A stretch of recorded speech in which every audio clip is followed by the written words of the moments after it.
y conversación en la junta directiva de la asociación, para lo cual, a la derecha, seleccionamos algunos aspectos importantes de este tan amplio tema que podría ser perfectamente el motivo del simposio completamente. La infección perinatal pues es un área muy grande. Vamos a mencionar fundamentalmente lo que conocemos como el complejo TORCH y algunas características de aspectos que, como se han considerado, son controversiales. El concepto de complejo TORCH lo vamos a mencionar, vamos a hacer relevancia en algunas de las situaciones patológicas que ustedes ven acá: toxoplasmosis muy conocida en nuestro medio, la sífilis, algo sobre el herpes, el citomegalovirus y la varicela, que como ustedes saben, desde el punto de vista viral están muy emparentados. Y debo manifestar que no hay ningún tipo de conflicto de interés. Como digo en mis otras presentaciones, mi único interés es que hagamos algún tipo de claridad y dejemos un mensaje para este público. El complejo TORCH, que manejamos tanto en medicina y en ginecobstetricia, fue descrito por pediatría. Esta es la publicación original en la que este grupo de colegas se dedica a 4 infecciones que producen una serie de características que ellos le dan ese nombre, lo acuñan y realmente toma vigencia en adelante: la rubeola, el citomegalovirus, el herpes simple y el toxoplasma. El TO de toxoplasma y los otros cada uno con su primera letra. Las características que ellos encontraban en esos niños eran alteraciones del sistema nervioso central, problemas a nivel ocular, restricción de crecimiento, alteraciones viscerales y algunas otras alteraciones como las musculoesqueléticas. Esto, más adelante, llevó a que el término fuera ampliado en su contenido para otras, de tal suerte que se propuso que la O de la toxoplasmosis más bien correspondiera a otros. Entre ellas, primero que todo, la sífilis. Sin embargo, se ha observado que tanto enterovirus como parvovirus e incluso la varicela pueden producir alteraciones que encajan en el complejo TORCH, y además recientemente, como ustedes ya lo han vivido, el Zika virus entró a ser parte de este grupo. Yo quisiera preguntar si hemos leído la guía colombiana de toxoplasmosis, que como ustedes saben muy bien, pues su líder ha sido el doctor Jorge Enrique Gómez, que hoy nos acompañó en la presentación inicial como decano de la Facultad de Ciencias de la Salud y que ha sido muy estudiada en el Quindío. ¿Quién ha leído la guía con detalle? Estoy seguro que sí la han leído y no han querido levantar la mano. ¿Se atrevió por allá una colega? Estoy seguro que sí la han leído. Tranquilo que no hay examen hoy, pero sí vamos a hacer un poquito de comentarios sobre esa guía, porque se supone que con ella nos estamos basando para el diagnóstico de la toxoplasmosis. Como claramente se ve en esta diapositiva, e enfatizo en claramente, lo que quiero resaltar es que soy respetuoso de lo que dice la guía. Solamente les estoy mostrando la foto que le tomé a la guía. Allí está el resumen de lo que nosotros hacemos en el diagnóstico de la toxoplasmosis materna. Hay otra foto similar donde miraríamos qué hacemos con la toxoplasmosis congénita. Lo importante es que tenemos 4 escenarios. Las inmunoglobulinas G y M pueden estar negativas o positivas, o estar intercambiadas, una negativa y otra positiva. Entonces yo pregunto, ¿qué es lo primero que debemos hacer como personal de salud para conocer el estado de contacto de una mujer embarazada con la toxoplasmosis?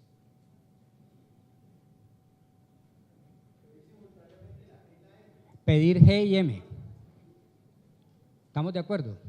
Pedir G y M. No, tenemos que preguntarle si le dio toxoplasmosis. Los estudiantes de gineco sabían, pero les dio pena decirlo.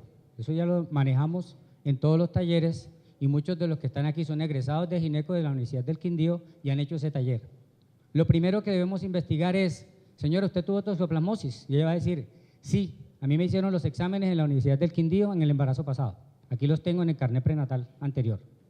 Por favor, investiguemos si hubo contacto con toxoplasmosis previamente y después aplicamos lo que dice la guía, que la respuesta es correcta. Debemos hacer la G y M si no sabemos cómo fue el estado de contagio previo que tenía la paciente con la toxoplasmosis. No vamos a revisar la guía hoy.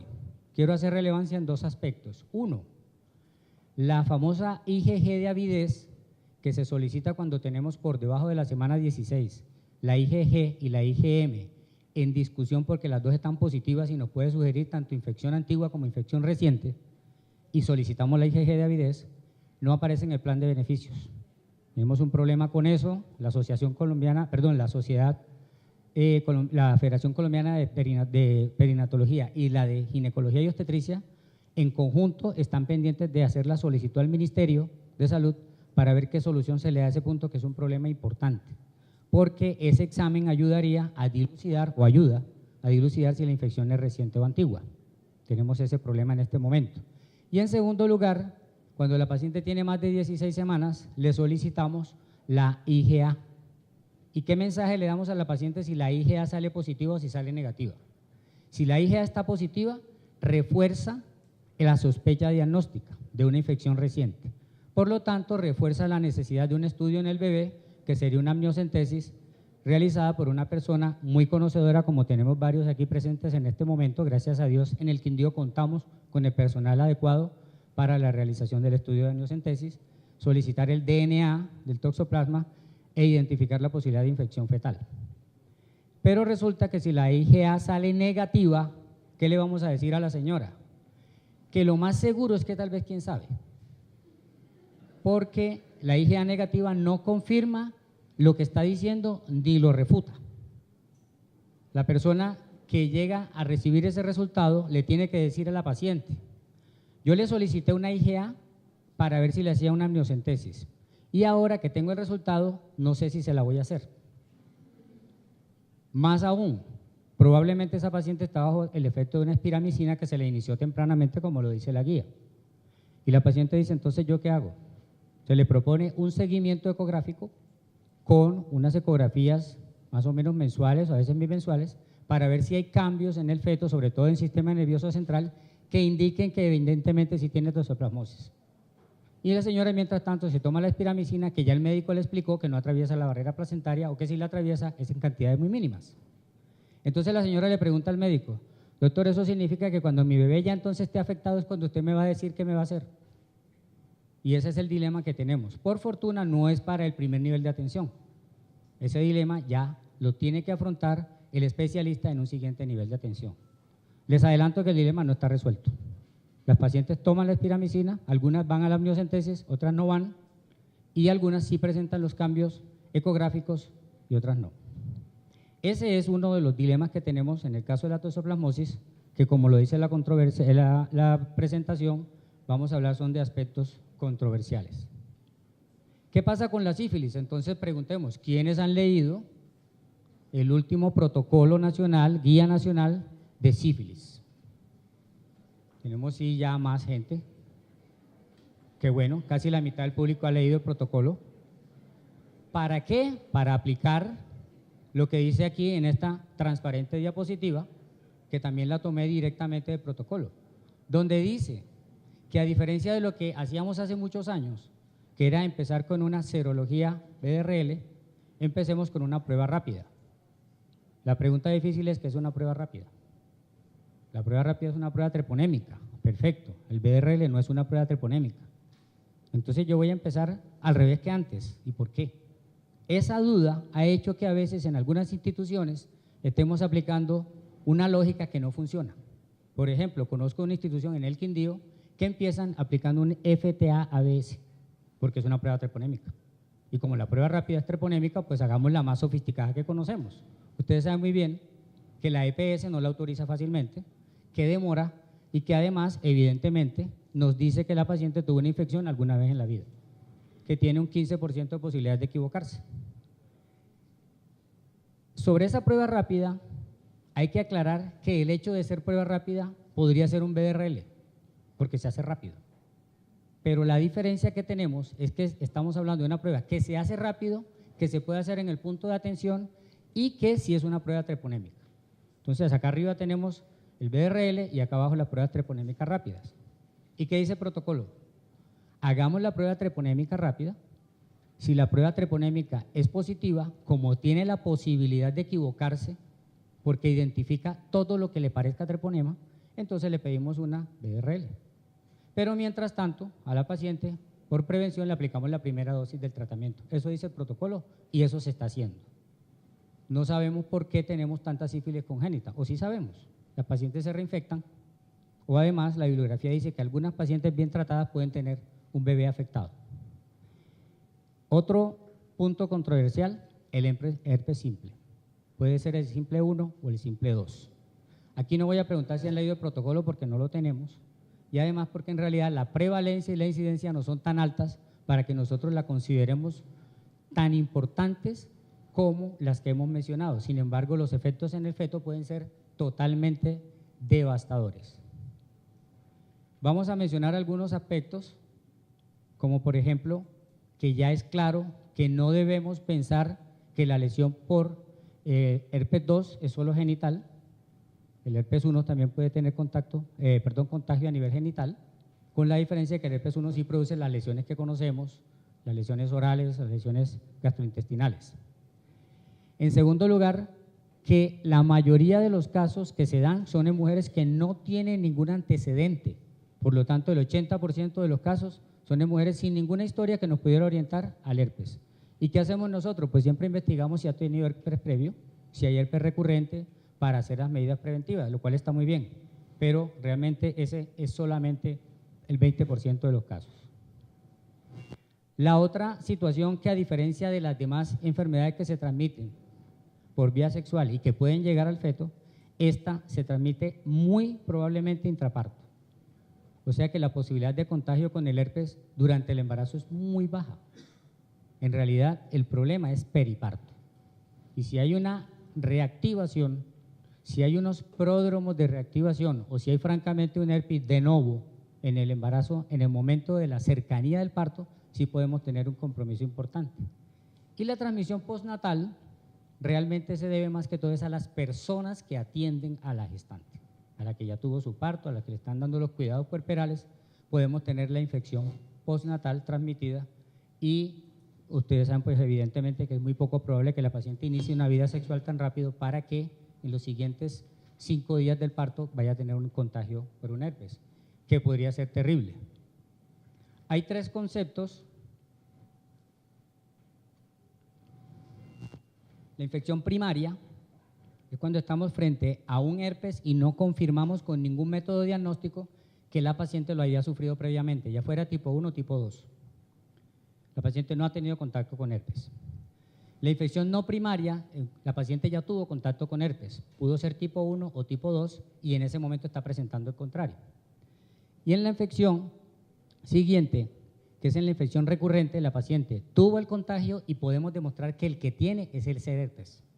Lo complicado es demostrarlo, porque nosotros cuando hagamos los exámenes vamos a encontrar que estas inmunoglobulinas presentan una reacción cruzada, sobre todo la inmunoglobulina M, la cual puede indicarnos que la infección es reciente, pero también puede ser positiva en una infección antigua durante muchos años. Y además puede ser positiva la IgM, que corresponde a un herpes tipo 1 cuando la paciente tiene el herpes tipo 2 y viceversa. Entonces, ¿qué se recomienda finalmente? Que la paciente que haga recurrencias, sobre todo si se presume que tiene herpes tipo 2, se le hagan los tratamientos durante la recurrencia, que está demostrado que se pueden hacer con aciclovir y que este no tiene efectos fetales preocupantes, sobre todo cuando el feto ha pasado el primer trimestre, aunque se usa en el primer trimestre. En segundo lugar, cuando la paciente ha tenido muchas recurrencias y se sospecha la posibilidad de que vaya a coincidir con la llegada del parto, se hace la profilaxis desde semana 36 y ha tenido muy buenos resultados. En estos casos hay una dosis relativamente más baja de aciclovir que se usa permanentemente hasta el parto. Y un punto muy importante que se mencionó ahora hace poco en el aspecto médico-legal es que la paciente puede llegar a venir pidiendo cesárea. Analicémoslo con cuidado que de pronto sí la necesita. Si la paciente tiene tanto pródromos como evidente recurrencia, esta es una paciente que se beneficia mucho su hijo con la cesárea. Lógicamente, no hemos mencionado que existe la posibilidad de un herpes tan severo que ya afecte mucho a la madre y amerite un tratamiento fuerte para la madre, el cual no impide que haya el compromiso fetal. Por lo tanto, tratamos a la madre con los medicamentos que hemos mencionado, pero no podemos disminuir la posibilidad de que el feto sea afectado cuando estamos ante ese compromiso severo. ¿Qué pasa con el citomegalovirus? Si nosotros miramos los exámenes que nos exige el INVIMA para cuando hacemos tratamientos de reproducción, nos exige que hagamos IgG e IgM para citomegalovirus. ¿Y nosotros qué mensaje le vamos a dar a la paciente cuando tengamos el resultado? Vamos a tener mucha controversia con eso para poder inclusive iniciar cualquier tipo de proceso reproductivo.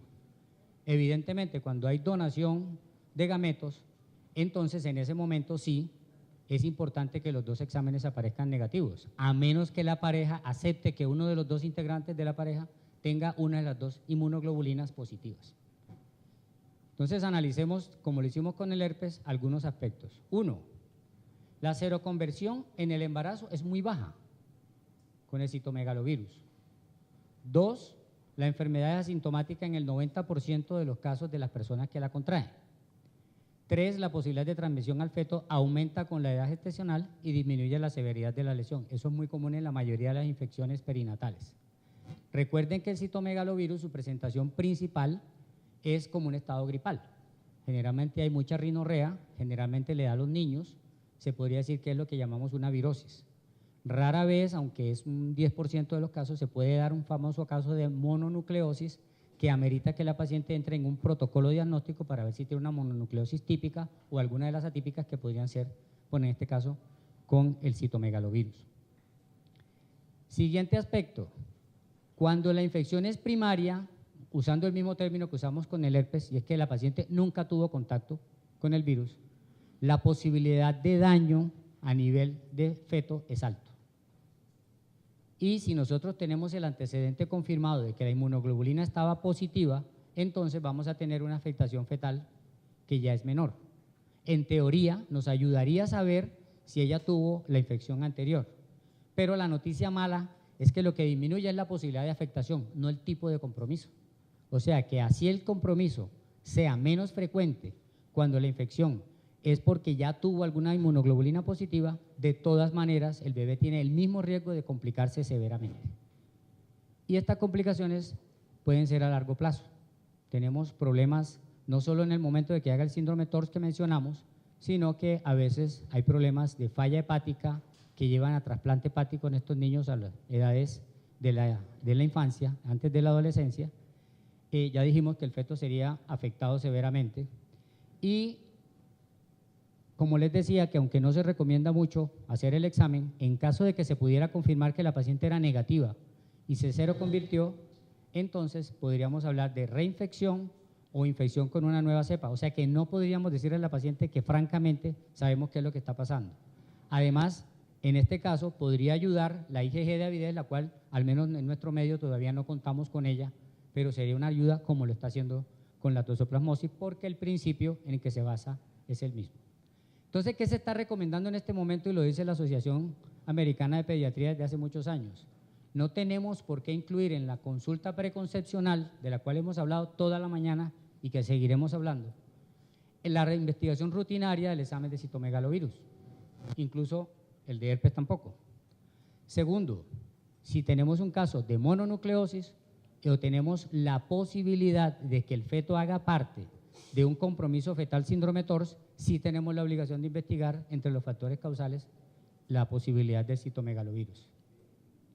Se recomienda que la amniocentesis se haga después de la semana 21 para que sea más posible que encontremos lo que estamos buscando, que es el DNA del citomegalovirus en el líquido amniótico. Y el tratamiento con antiviral, como dijimos que menciona con el herpes, no disminuye la infección. Además, posiblemente ustedes conocen que existe una globulina hiperinmune. En alguna consulta que tuvimos en una institución, la pareja llegó con los exámenes positivos de IgG e IgM para citomegalo y preguntó por la globulina hiperinmune. Y se le contestó que es controversial y que es muy costosa. Y después dijeron que ellos ya sabían y que lo habían leído en internet. O sea que nosotros debemos también estar preparados incluso a la defensiva con unos conceptos actualizados sobre este tipo de situaciones. El problema fue quién le pidió el examen, porque ese no se lo había pedido quien leyó el examen y quien dio la recomendación. El punto acá es que existe la globulina hiperinmune, su costo comercial es altísimo y no hay resultados claros de que pueda ayudar a disminuir la afectación del feto cuando se sabe que estamos enfrente a un caso de citomegalovirus. La recomendación que ya conocemos, evitar contacto con secreciones nasales. Si se va a dar el beso al niño, ya sea familiar o sea un niño cercano, por cariño, se le da el beso, no se le dé en la boca ni en la mejilla, porque ellos se limpian la secreción, la restregan en la mejilla para que la mano quede seca y no se van a limpiar la cara.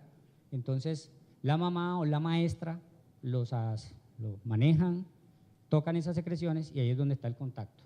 Higiene de manos antes y después siempre para evitar la diseminación de la infección. Y se ha demostrado, en adultos por lo menos, que cuando se adquiere citomegalovirus por cualquiera de las vías, en 6 meses todavía hay DNA de citomegalovirus circulando en esa persona. Por lo tanto, la prevención, si se confirmó citomegalovirus por alguna razón, serían 6 meses de no buscar embarazo en esa mujer. Con frecuencia pedimos los exámenes para toxoplasma, investigamos la rubeola, tal vez hasta el herpes, pero miren que la varicela no la mencionamos mucho. ¿Qué pasa con la varicela en el caso de la infección perinatal? Entonces, vamos a tener poca frecuencia de la varicela en el embarazo, porque ustedes saben que a la mayoría nos da la varicela en la infancia, ¿sí? Y cuando, al menos en la costa, cuando el niño tiene varicela, lo sacan para que juegue con todos los vecinitos y todos tengan la varicela, porque es bien tomada, perfecto. Es bien tomada por el organismo, es muy dura en el adulto. Y en el adulto, sobre todo en la mujer adulta, es donde vamos a tener las complicaciones.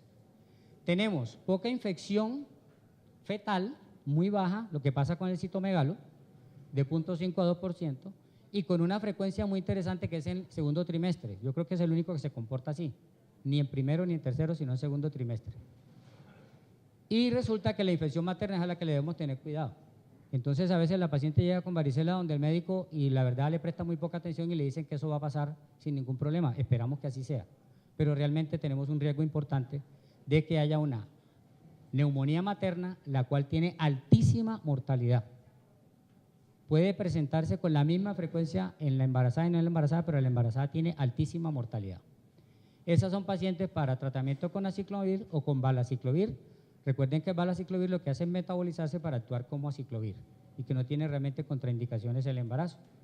Como decíamos, no se recomienda la amniocentesis, pero acá por otro factor, y es que es muy poco probable diagnosticar el compromiso fetal por la amniocentesis, o sea que es un riesgo que asumimos sin tener la tranquilidad de que vamos a dar el diagnóstico en un 90 o más por ciento como hacemos con otras situaciones de infección perinatal. Y se recomienda más bien el seguimiento ecográfico para que investiguemos si aparecen las características de los cambios que hacen parte del síndrome TORCH. En este caso, la varicela tiene una característica y son las alteraciones de las posiciones fetales que dan trastornos en las articulaciones de manos, de brazos, de piernas, que se le suman a todas las demás que mencionamos del sistema nervioso central, digestivas, etc. Si la madre se hace sintomática en el periparto, es donde vamos a tener la afectación fetal grave y posiblemente mortal. O sea que le debemos tener mucho respeto al contacto con la varicela en el periparto. Recomendamos la inmunoglobulina específica. Aquí lo que estamos tratando de hacer es disminuir el tiempo de exposición, o mejor dicho, retardar el tiempo de exposición del feto, porque aquí sí puede la inmunoglobulina específica ayudar. Y el valaciclovir lo mismo, ayuda, pero no disminuye la transmisión madre-hijo. La única que tendría algún factor aquí, entonces sería la globulina específica. Además que aún con anticuerpos circulantes la paciente puede ser reinfectada y presentar una infección que quizá no sea tan severa, pero puede suceder. Se recomienda la vacunación, recuerden que es un virus atenuado y en contra de lo que nos dicen, incluso todavía está escrito en algunos protocolos que esperemos 3 meses para el embarazo, ya el Colegio Americano de Obstetra y Ginecólogos recomendó 1 mes para buscar el embarazo después de la infección. O sea que lo más recomendable es investigar si la paciente tuvo la varicela, que le pregunte a su madre, a la mamá de ella, si tuvo la infección perinatal, ¿sí? Es muy importante, si la tuvo la varicela sintomática en la infancia. Y para terminar, cumpliendo con los 5 minutos que me regaló el doctor Osorio, yo insisto, desde que empezamos el simposio, repito las palabras del doctor Meneses, las que se dijeron a través de las demás conferencias, que la mejor herramienta que tenemos es la asesoría y valoración preconcepcional. para disminuir la morbimortalidad materna y perinatal. Número 1, que conozcamos el estado de contacto con toxoplasma, ya hicimos el ejercicio. Además de eso, que hagamos la investigación de la rubiola. Miren que ni la mencioné porque en realidad ha bajado mucho. El daño que hace la rubiola es gravísimo, pero la incidencia de la rubiola ha bajado mucho con la vacunación, y además también se ha bajado a un mes el periodo en el cual después de vacunar la paciente puede buscar embarazo. Realmente no se recomienda medir anticuerpos contra virus o citomegalovirus, y debíamos investigar qué pacientes tuvieron varicela o tienen anticuerpos para varicela para que en el embarazo se alejen de los casos de varicela y tengan las precauciones, sobre todo en el periparto. Además de eso, en el caso de citomegalo, pues ya dijimos que la prevención universal no ha cambiado, el lavado de manos y evitar las secreciones. Y que sigue siendo una ayuda el dar el tratamiento con aciclovir en estas enfermedades, que todas pertenecen pues como mismo grupo. Y con eso termino la conferencia, les agradezco muchísimo.